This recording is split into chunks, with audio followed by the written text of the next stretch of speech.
এই মুহূৰ্তত আত্মসহায়ক গোটৰ মহিলাসকলে দিবলৈ লৈছো ডাঙৰ খবৰ। যিসকল আত্মসহায়ক গোটৰ মহিলাসকলে 10,000কৈ টকা পোৱাৰ বাবে মুখ্যমন্ত্ৰী মহিলা উদ্যমিতা অভিযান আঁচনিৰ ফৰ্ম ফিলআপ কৰি জমা দিছে, সেইসকল আত্মসহায়ক গোটৰ মহিলাসকলৰ ভিতৰত এইবোৰ মহিলাই নাপাব 10,000কৈ টকা।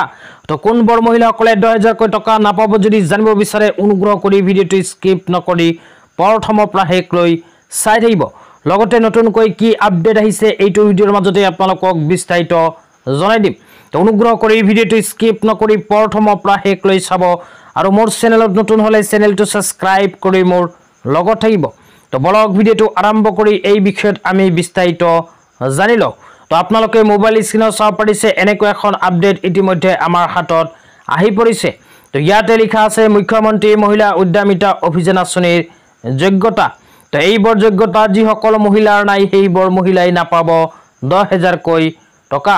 তো প্ৰথম যোগ্যতাটো হ'ল মহিলাসকলে অসমৰ স্থায়ী বাসিন্দা হ'ব লাগিব। তো যিসকল আত্মসহায়ক গোটৰ মহিলাসকলে অসমৰ স্থায়ী বাসিন্দা নহয় সেইসকল মহিলাই কিন্তু 10,000কৈ টকা নাপাব। লগতে আৰু কোৱা হৈছে যিসকল সাধাৰণ আৰু OBC কেটেগৰীৰ মহিলা সেইসকল মহিলাৰ যদি 3টাতকৈ অধিক সন্তান থাকে তেন্তে সেইসকল মহিলাই 10,000কৈ টকা নাপাব। তাৰপিছত আৰু কোৱা হৈছে যিসকল আত্মসহায়ক গোটৰ মহিলাসকলে মৰাণ মটক আৰু চাহ জনজাতি সম্প্ৰদায়ৰ অন্তৰ্ভুক্ত সেইবোৰ মহিলা যদি 4টাতকৈ অধিক সন্তান থাকে তেন্তে সেইসকল মহিলাৰ বেংক একাউণ্টত 10,000কৈ টকা নোসোমাব। তো এইবোৰ যোগ্যতা যিসকল আত্মসহায়ক গোটৰ মহিলাসকলৰ নাই সেইবোৰ মহিলাই 10,000কৈ টকা পোৱাৰ ফৰ্ম ফিলআপ কৰি জমা দিলেও কিন্তু 10,000কৈ টকা নাপাব। তো ইয়াৰ লগতে আৰু কি কোৱা হৈছে আপোনালোকক বিতংভাৱে জনাইছোঁ, অনুগ্ৰহ কৰি ভিডিঅ'টো স্কিপ নকৰি চাই থাকিব। তাৰপিছত আৰু কোৱা হৈছে যিসকল আত্মসহায়ক গোটৰ মহিলাসকলৰ 3ৰ পৰা আৰম্ভ কৰি 14 বছৰ বয়সৰ ভিতৰত কন্যা সন্তান আছে সেইসকল আত্মসহায়ক গোটৰ মহিলাসকলে নিজৰ কন্যা সন্তানজনীক স্কুলত ভৰ্তি কৰি দিব লাগিব। নিজৰ কন্যা সন্তানজনীৰ শিক্ষাৰ ক্ষেত্ৰত গুৰুত্ব দিব লাগিব।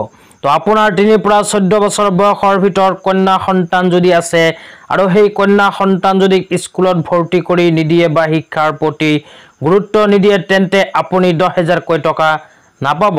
ইয়াৰ লগতে আপোনাৰ যদি এতিয়ালৈকে কন্যা সন্তান হোৱা নাই আৰু ভৱিষ্যতে যদি জন্ম হয় সেই কন্যা সন্তানজনীৰ শিক্ষাৰ নিশ্চয়তা কিন্তু দিব লাগিব যদিহে 10,000কৈ টকা পাব বিচাৰে।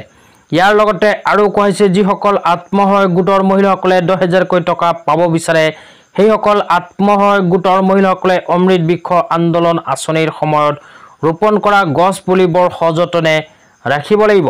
তো আপোনালোকে অমৃত বৃক্ষ আন্দোলন আঁচনিৰ সময়ত যিবোৰ গছ পুলি ৰোপণ কৰিছে 10,000কৈ টকা যদি পাব বিচাৰে সেইসকল গছ পুলিবোৰ আপোনালোকে সযতনে ৰাখিব।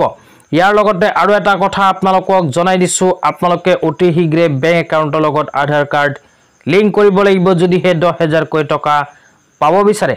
তো আজি ইমানেই, ভিডিঅ'টো চাই কেনে পালে নিশ্চয় জনাই দিব।